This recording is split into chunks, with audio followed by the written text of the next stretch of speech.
No, I'm going to ask you questions because Not us, though. Not us, because we're not. you're not ready. Yeah, yes. I have to ask questions. I have to. You will lose That's your okay. reputation.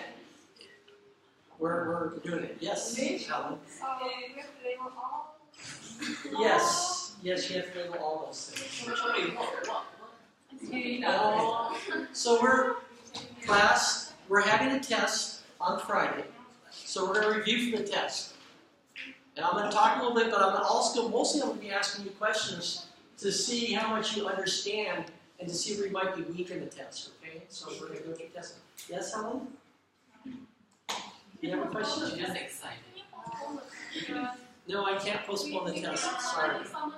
Because we have to do cardiac and respiratory next time, okay? Okay, so there's going to be a question on the test about how a muscle contracts. So if you go to the Google Drive and you click on biology, okay, click on biology again, then you go to human body, right? That's what we're working on. You go to human body and you go towards the end where you see the picture of here's the lungs and here's the sarcomere. Right next to it there's a thing that says sarcomere or muscle. It doesn't finish the whole sentence. You click on this thing that says sarcomere or muscle. You click on that, it says class notes, Dr. Cobbs. Interesting. How does a muscle contract? What happens at the sarcomere? Okay, so now you guys are freaked out about this. It's somewhat confusing because there's like 5 videos, and each video tells you a little bit of it, but they don't put it all together. So I put it all together. I actually left off some of the real complicated steps and made it simple. So you can just answer this, bullet points for the test, and you get 100% credit. This is on the Google Drive. I emailed it to some people. I didn't have everybody's email, so I did the best I can on it. So, how does a muscle contract? What happens at the sarcomere? Okay, so you know that the brain sends a signal from the brain to the muscle. So how does that work here? Okay, just briefly. So If I want to flex my bicep, what part of the brain, where does it start? if you want to flex your Right bicep. Left brain. Sends to the spinal cord. And then crosses the spinal cord. And once it come out? It's the spinal nerves in the neck, C5, C6. Becomes a peripheral nerve. Becomes an outside nerve, a peripheral nerve. It's no longer in the central nervous system. That's the musculatus. And it goes to the bicep. And you think contract, and it contracts. And how hard it contracts and how fully it contracts depends on how much innervation and how much signal you send. So if you keep sending signal, it'll fully contract. If you send more signals, it'll cause more individual muscle fibers to be turned on. Now in the bicep, or in the quads, or in the back extensor muscles, for every one neuron signal going down, it's going to control about 150 to 200 sarcomere units. Okay? Different myofilaments, actually, the actin and myosin fibrils. So the muscles in the arms and legs, and like the back and the gluteal muscles, those don't have to have fine motor control. So when they contract, one axon will control a whole bunch of myofibrils, 150 to 200. Now in the fingers, how many do you think one axon controls in the fingers? 7 to 10 times more. 7 to 10, well, about 10 times, 7 to 10 times more. So it might control 7 to 15 myofibrils in the fingers. So you can type, so you can take a paintbrush and paint, or draw, or do some fine dexterous stuff like do brain surgery, or build a watch, or do knitting. And I said before, when I taught anatomy and we did lab dissection, when we took apart the forearms of men and women, it was very interesting. The women, the muscles, there's a whole bunch of different muscles in the arms. I'm only making you learn wrist extensors and wrist flexors. I'm not making them list all 25 of them. But on men, each muscle, each tendon has its own muscle fiber group. On women, so they have a lot more dexterity. Men, it's like one big clump of muscle and a couple of tendons coming off. So it makes women have a little bit more dexterity when it comes to sewing, knitting, doing braid surgery, very fine things.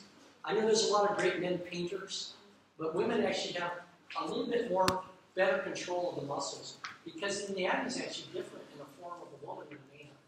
And I know that because we dissected about 200 cadavers over a 2-year period and compared them all. And it was very interesting to see that happen to the women. Okay, so that was one question. One question is not all that material. It was just how does the signal go from the brain to the arm? Okay? And you already answered that question. Good job, Yuri. So the other question that's really tough is this one, which you guys are going to have a hard time understanding because we showed you all those different videos, and each video talked about a little bit of it, but none of it put it all together, so I put it all together here. So I'm going to go through it real briefly, okay? So, how does a muscle contract? What happens in the sarcomere? And the test, you're going to see a picture of a sarcomere. It's going to say, explain this diagram. So you don't have to talk about the Z line and all that stuff. You just, really, this is what you need to answer. You need to say, an action potential, it moves down the axons until it gets down to the motor unit, and it has to send a message across the synaptic cleft. Scar, you're doing a great job taking notes, but you don't have to take these notes. This is in the Google Drive, so you can keep taking notes too if you want. So, anyways, my computer turned off. So that's the first step. The action potential moves along the axons and rises down the synaptic cleft. When it does that, calcium is released. Okay, the calcium causes the vesicles, those little round things, to release ACH.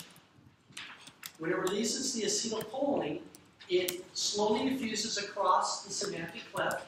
And when it gets there, it binds to a receptor site, or the muscle membrane, and the calcium gates of the sarcoplasmic reticulum open. So part of the muscle, it opens up calcium in the muscle, and it makes it release more calcium. The calcium itself, the calcium itself is actually going to bind to the tryptomyosin. And that's going to make it so the tryptomyosin doesn't block the myosin from attaching to the actin fiber, okay? Because you always have tryptomyosin there so that you can't contract it, right? So the calcium binds to that and removes the blockage. So now the myosin, the little heads of it, can hook up to the actin, and it does this like little oar stroke and slides it along. Now, if you keep sending impulses, it's going to keep, as long as there's nerve stimulation, this process will continue until the muscle has completely shortened all the way. Because sometimes you don't want to shorten it all the way, you might only want to shorten it to here. Because you only want to lift it this high. So then your brain will say, it'll stop sending signals, and it wants to contract it part of the way. But sometimes it wants to contract it all the way, and it'll just keep sending impulses. So how long the impulses go, and how many fibers it controls affect how hard the muscle contracts. So if I'm hitting a drop shot, I might just go like this and hit it real easy and not use a lot of force. But if I'm going to hit a drive, I might go like this and really swing hard and hit it very deep. So I'm going to control that by how many nerves, impulses I'm sending, and how long. So I might contract several thousand myofilaments, or I might contract 30, or 300, or 400. And I might contract them partially, or I might contract them all the way. So your brain controls that on how much what we call nerve input or innervation takes place. Okay? So this is, I know, kind of difficult. But I'm going to put some of you on the spot. So, DP, how does a muscle contract at the sarcomere? What are the steps that happen? Oh, It start from this one or just? Well, you can say it starts in the brain and goes to the arm. Oh, okay. So in order to contract this left like arm here, the right side of the brain will like transmit like a neuron. A nerve impulse. Impulse, and it will go to the spinal cord, and then it will go to the neck nerves, and then it will go to axon, and then they will, and then the calcium. Go ahead, keep going. It's okay. Only my teacher is going to see this, so it's not a big deal. Okay, so if it goes there, the action potential will like go through the synaptic like terminal, and then the calcium is released, and then it causes the vesicles to come out, which is that neurotransmitter known as acetylcholine will go through. Across the synaptic cleft. At the synaptic cleft, it will bind the Calcium, calcium, and then the receptors, and it will open the sodium, the channels, and then it will allow that calcium. It'll allow calcium to bind to what? Bind to the a receptor, like muscle membrane. Yeah, and what does that do to the tryptomyosin? Like it will then, like the calcium will bind the tryptomyosin, and then it will let it go inside of that channel, and then removes the blockage. So now what can happen if you block the tryptomyosin, and now tryptomyosin is no longer blocking the myosin? What can the myosin do? Myosin can bind to the actin, and then it will bind, which then they will bind, and then which there will be no like H zone, and the eye band will become like kind of smaller. So and then when then the sarcomere will be shorter when the actin and the myosin like slice together. So when they release, if they release, then the H zone will reappear, and then eye band will become bigger. Excellent. So he probably put more detail than you need to put on the test. You could answer it like this, but that was an excellent job. Does anybody else want to try to say that? Is anybody else brave enough to do that? I just picked on one person. You guys are all still studying this. Okay, so how about the skeleton? Okay, I took it backward to Mr. Rick's class, so we don't have the skeleton here. But what bone is this one here? Humerus. Humerus. And what muscle's above the humerus? Biceps. What causes extension? Tricep. Tricep. Okay. There's two bones in the forearm. The one that's by the thumb that rotates over is called the radius. Okay. And on the top of the radius, there are muscles that make your wrist do this. What are these called? No. Wrist extensors. Oh. Okay. On the other side, the wrist extensors. Those are the wrist extensors in here. The wad that's on top. If you go like this, you can see it moving a little bit. These are the wrist extensors. Okay? Now if you turn your arm over on the inside, there's a bone that runs along the inside. What's the bone on the inside called? The bone? What's this bone called on the inside? No. Ulna. So what muscles that do this? What are these muscles called? Wrist flexors. Okay. No worries. I have a cheat sheet for you. Isn't that wonderful? Yeah. Yay! Cheat sheet. Let me change my computer here. You guys saw where to find that on Google Drive. Thing about the sarcomere, right? Okay. Let's do this. Let me just get this out of the way here. Ah, yes. Cheat sheet, how great. Cheat sheet. What's happening? There we go.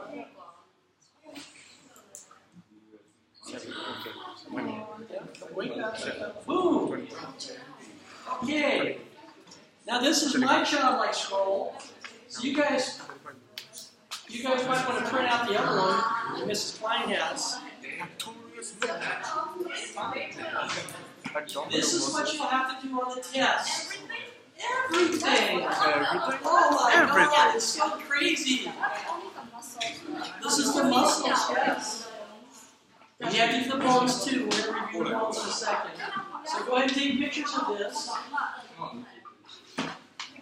And I will give you another one that's a blank one that doesn't have any things, and you guys can label a blank one. How's that sound? This is the one with the answers on it. Oh, that's don't worry, that's So unfortunately, you guys haven't learned how to spell these muscles. But look, I could have said 25 muscles in the arm. Like I said, wrist extensors, wrist extensors, wrist flexors. This is flexion, where you're shortening the extension, you're lengthening. Wrist extensors, wrist flexion.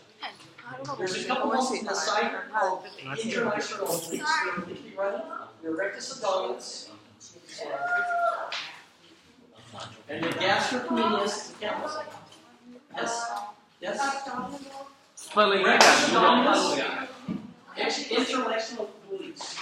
There might be one or two questions on calculus. I would expect most, so that's worth the points. We're not going to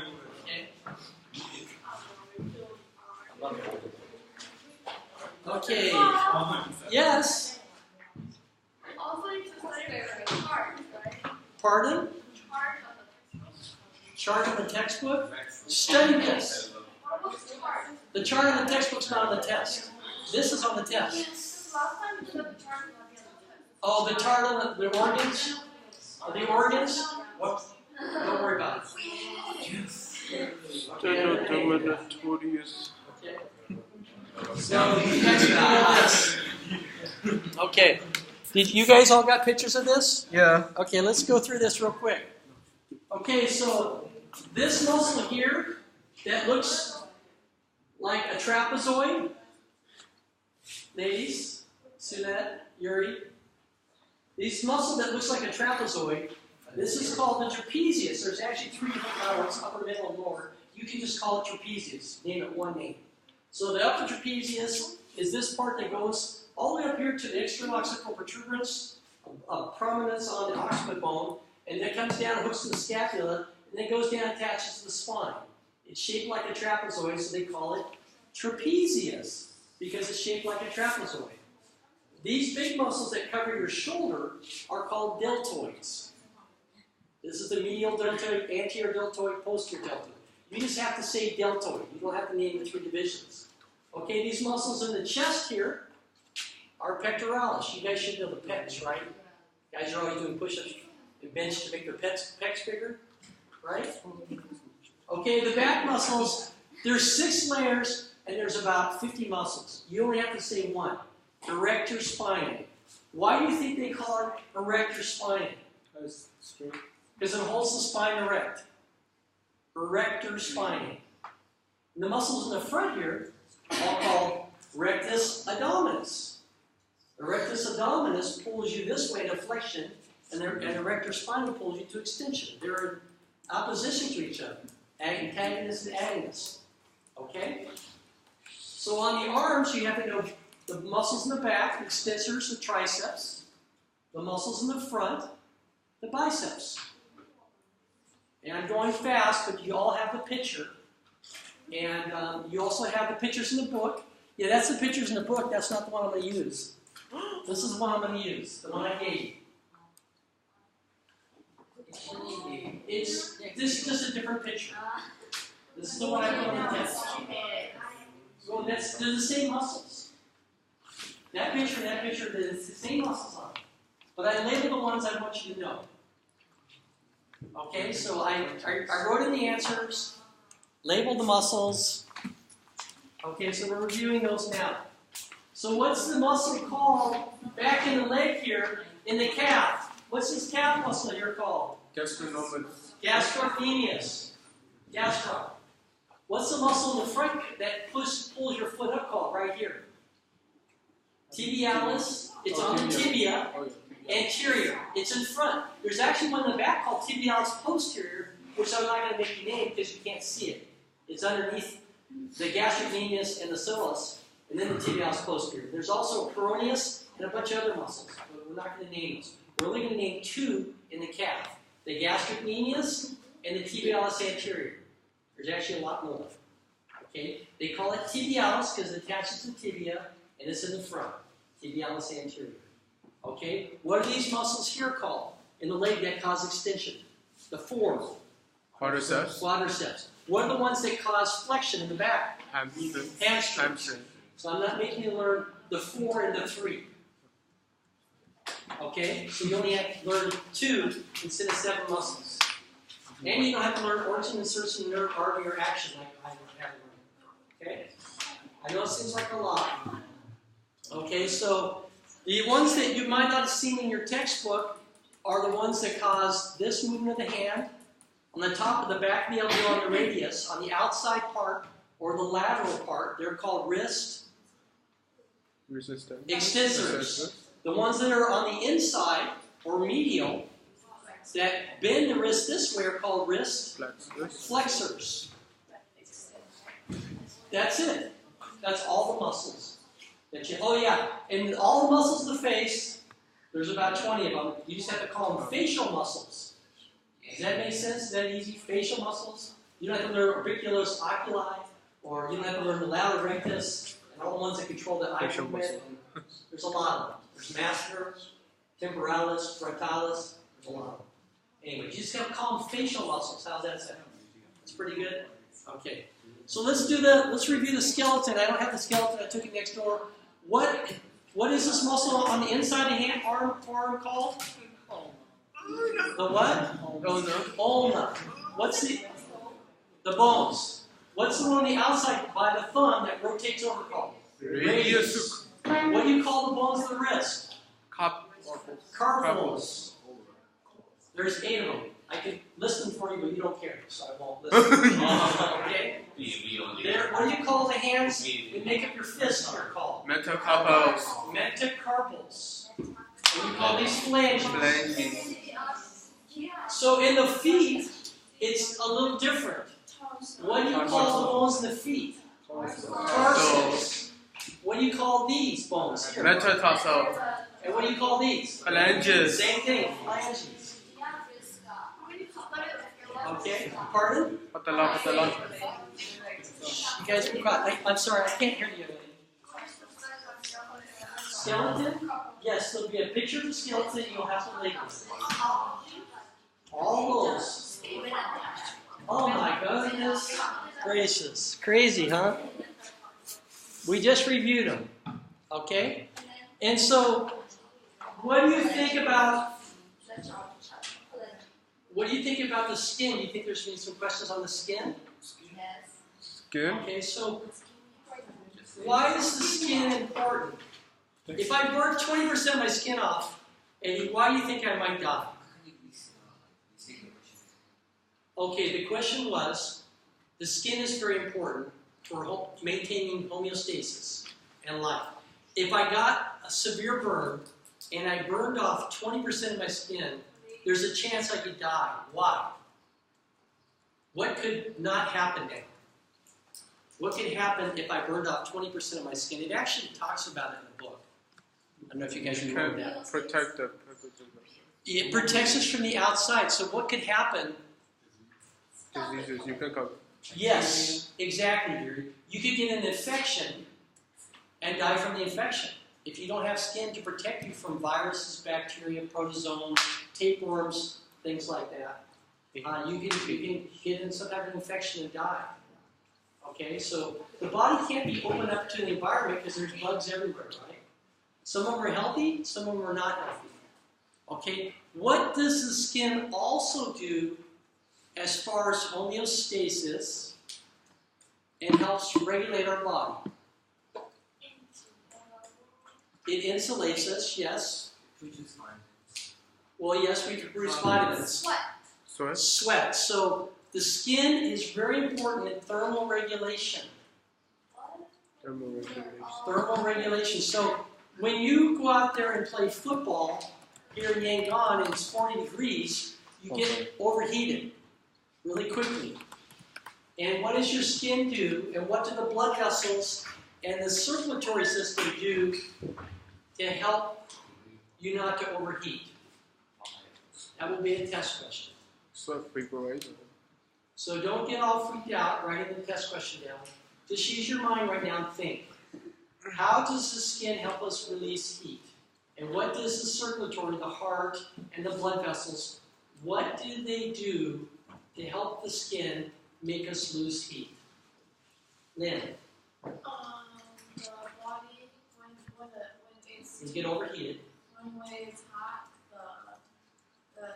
the sweat evaporates. You release sweat, yes, and the hydrogen bonds, when they evaporate, make you release heat. But what else does the skin do, and what does the heart and the blood vessels do to help you release heat? What do you think it does to the skin system, the integumentary system specifically? Not sure? That's okay. Does anybody know what the skin might do? Well, the heart increases the heart rate. It causes vasodilation of blood vessels that go to the skin. So the skin becomes flushed. Lots of blood flow goes to the skin because the blood's getting hot. And the skin releases the heat. So the skin is very important in thermal regulation. Okay? Does anybody remember reading that in the book? No, Calvin? Don't remember reading that. Okay. Well, that's something you should know. There was a question on, remember the study guides? And it says, what does the skin do to maintain homeostasis? That was one of the correct answers on the study guide. Maybe you guys didn't put that down. But when you get hot, the skin gets flushed. Like my ex-wife, she was very fair, blonde, blue eyes. Her face would turn bright red. Mine turns red if I'm playing sports. Because I'm not as fair as her, but I'm a little more fair than you guys. So the skin turns red because it gets vasodilation in the arteries. Tons of blood flow goes to the skin. And when this blood flow goes to the skin perspires, it opens everything, it gets flushed, and it releases the heat. So the circulatory system, the heart, and the blood vessels work with the skin to help you lose that heat, right? Okay?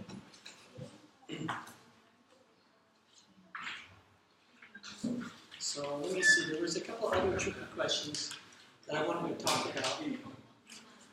Okay. What is the cavity? What is the cavity that protects the brain and the spinal cord? What's that called? Cranial cavity. The cranium protects the brain, and what protects the spinal column? Spinal cavity. Spinal cavity, which consists of the vertebrae. But what is the covering that covers the brain? It's a fibroelastic cartilage, and it covers the whole dural tube. I just said the name, but what's that covering called that surrounds the spinal cord and the brain, and they all float in cerebral spinal fluid? Synovic fluid. Cerebral spinal fluid, CSF. The brain floats in cerebral spinal fluid, and the spinal cord is surrounded by cerebral spinal fluid. That's how you get glucose and oxygen in and CO2 out, and that's how you prevent infection in the spinal cord. So there's a layer of 3 layers of fibroelastic cartilage that protects the spinal cord and brain, and that layers are called the meninges. There's the arachnoid mater, the pia mater, and the dura mater. I won't make you learn that. You just have to learn the meninges. Okay? You want me to write that on the board? Meninges?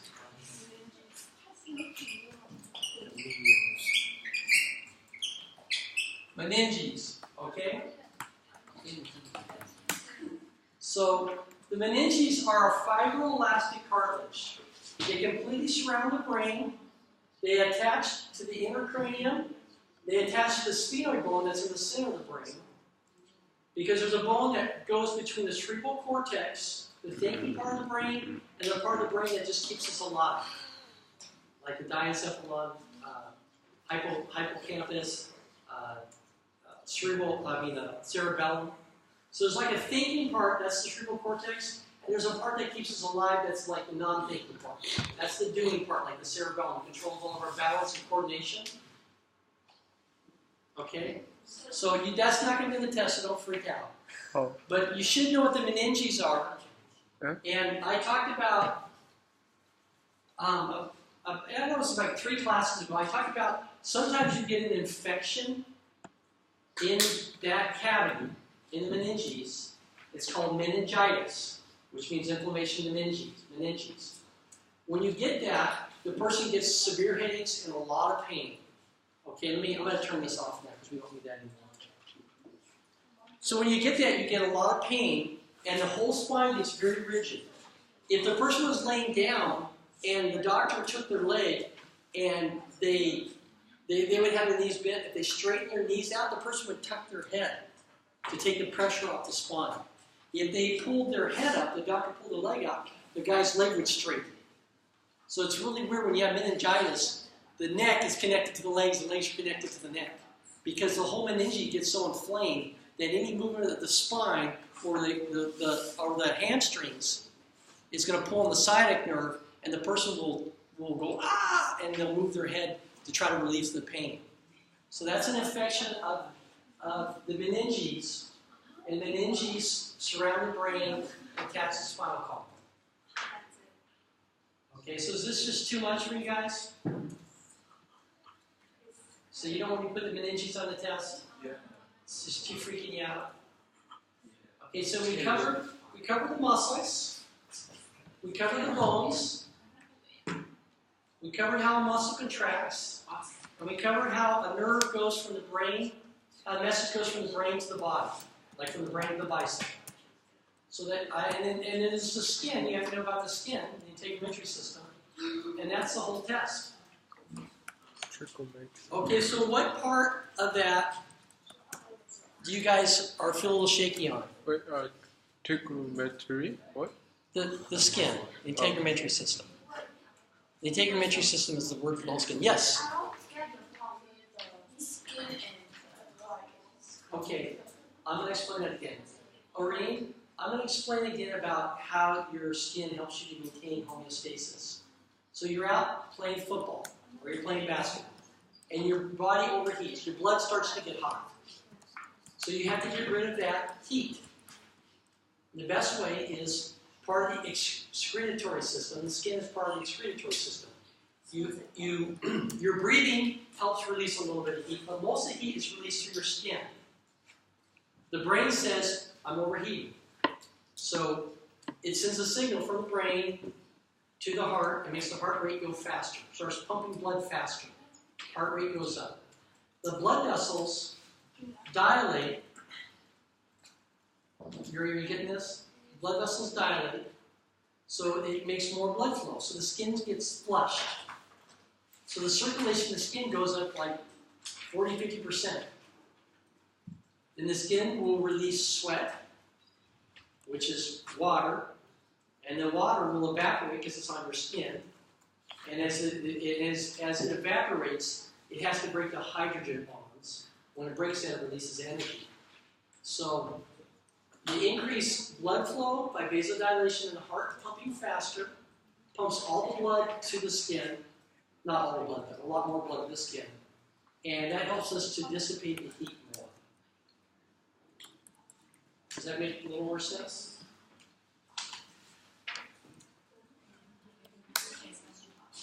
So Amy,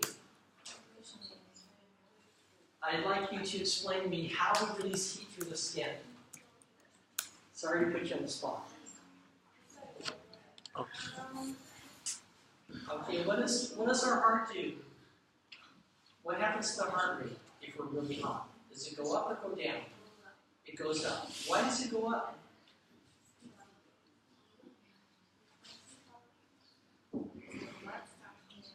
Yeah, you want to get the heat going, so you want to pump blood to the skin. So what happens to the blood vessels in the skin? Do they open up and have vasodilation, or do they contract from vasoconstriction? Girls, shh. I want to hear her say this to answer this question. So the blood vessels, do they open up, vasodilation, or they contract? They open, vasodilation. And that makes the skin flush. And then what else does the skin do besides getting the blood to go to the skin? What else does it do to make us cool off? What glands does it use, and what does it release? Sweat! Good answer. And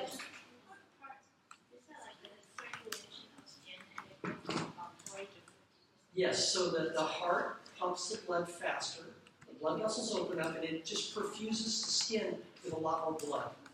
So we can get the circulation there so we can get the heat to the skin.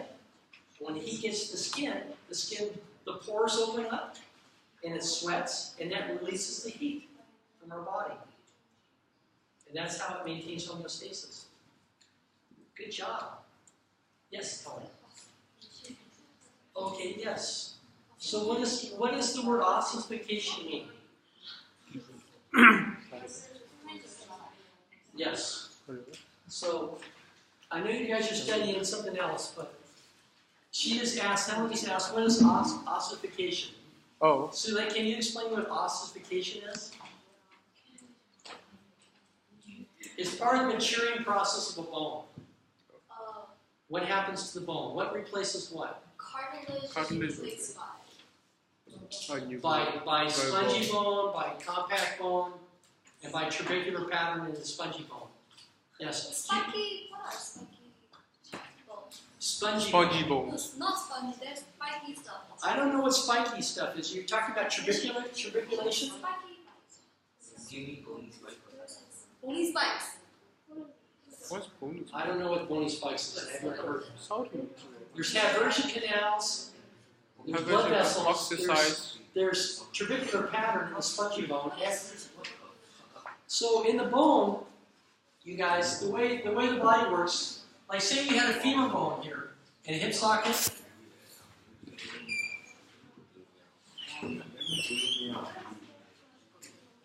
Okay.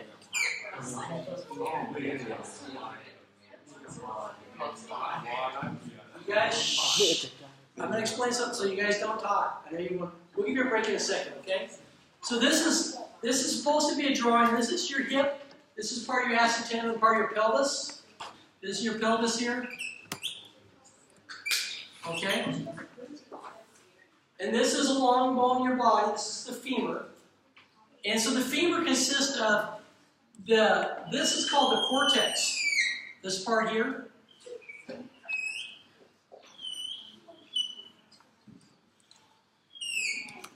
So the cortex is very dense bone. This is very thick, dense bone. When you look on an x-ray, it's going to look bright white, and it's going to be very thick. I'm not going to draw it all in, but this is the cortex.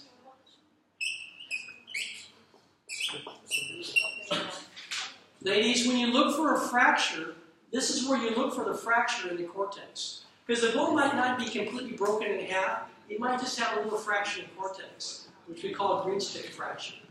And then this is a spongy bone in the center, which has the Haverson canals. There's actually lots of them, but I'm just drawing one. And so what's inside the center bone, the spongy bone? What happens in the spongy bone, Sula? What is our body? How does our body use a spongy bone to maintain homeostasis and help the immune system work and everything else? Spongy bone. You didn't read that part? Okay. Does anybody know what happens to the spongy bone? How does that help our immune system and help our circulatory system? The spongy bone. What's in the spongy bone? The Haverson canals. Red blood marrow. Bone marrow. So what does the bone marrow do? Produces white blood cells. Red blood cells. It produces white blood cells and red blood cells. The white blood cells are used for what? What system uses the white blood cells? The immune system to fight infection or to fight off cancer. And what do the red blood cells do? What? Carry oxygen and sugar. Oxygen, I'm sorry. Carry just oxygen to the cells. And what do we use oxygen in the cells for, Allison? I haven't plugged you in. What do we use oxygen in the cells for? Why do we pump our blood to the cells to carry oxygen to cells? What's the purpose of oxygen in the cell? Make energy. And what is the process called to make energy, Calvin? The three processes. One happens outside the mitochondria in the cytoplasm. What's that one called? Calvin. Calvin's like. What's the process outside the mitochondria and using in cellular respiration to make energy? No, that's in the mitochondria. Outside, the very first one is anaerobic. Helen, help him out. Glycolysis. Glycolysis. Glycolysis, right? How many? What's the net result in ATP and glycolysis? 2 ATP. Makes 4, but it takes 2. And what does it use the 2 for? To convert what to what? What's the end result? Pyruvic acid, right? Yeah. Okay. So the pyruvic acid goes into the mitochondria. And what does the pyruvic acid do in the mitochondria? Calvin, you don't remember this stuff? You wrote it, you did it so perfect 2 months ago. It's only been 2 months ago. No. It's It was not last 2 months. semester. Yeah. It was tough. Oh, last semester.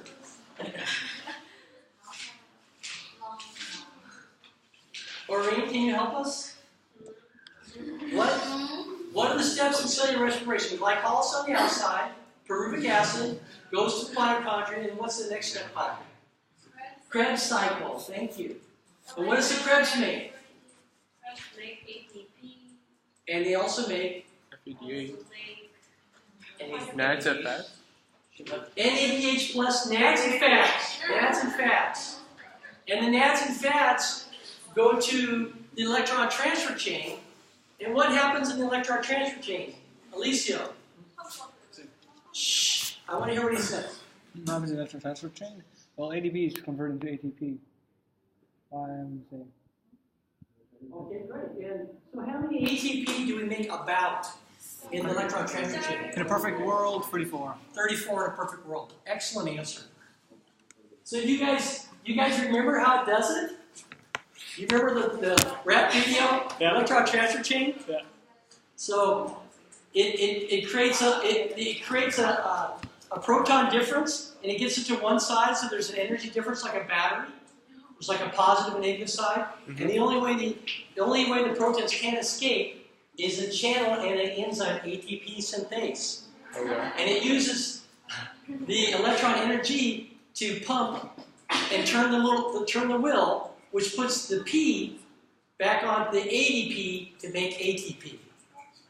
You guys remember that? Yeah. From the rap video? Yes. That won't be on this test, but we need review so you guys will remember things forever. Don't freak out. That won't be on this test. Okay. What are some other interesting questions that could be on the test?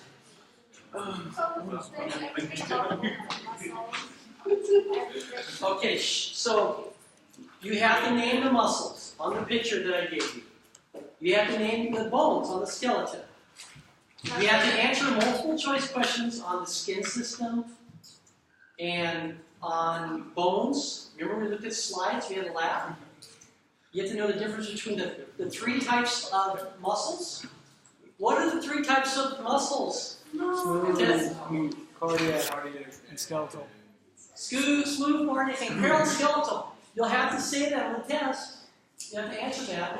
Didn't you guys draw those? Didn't you label that? You answered on the worksheets? You don't remember? Okay, let me give you a test question that's not in the book. I talked about it. I know I had a long conversation with Frederick about it.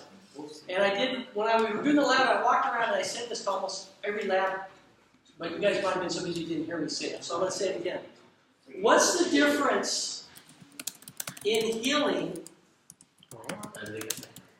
between a bone and a muscle, which is what we call vascular connective tissue, you have direct blood supply, and if you twist your ankle and you damage the ligament? What's the difference in healing time and why?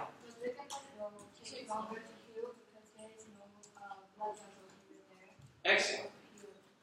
A muscle can heal in a matter of days or weeks. A bone might take 4 to 8 weeks to completely heal. Completely heal in 8 weeks. Even if you broke it completely in half. As long as you get it to stick together and you immobilize it and brace it up, it'll heal perfectly in 8 weeks. But you twist your ankle, and a year and a half later, your ankle might still bother you. Just an ankle sprain. Because the anterior talofibular ligament is a ligament. Ligaments, tendons, fascia, and cartilage, they're all avascular connective tissue. A means not or without. They do not have direct blood supply. When you tear your cartilage in your knee, medial meniscus is the most common, it might take 3 years to heal. Even if you have surgery, it's going to take 6 months or a year. It might even take 2 years, even after surgery. try to go out there and cut the part that's torn, and they try to clean it up the best they can. But that's the frustrating part. But that's what you have to understand about the body. And there's a difference in healing between those two types of things.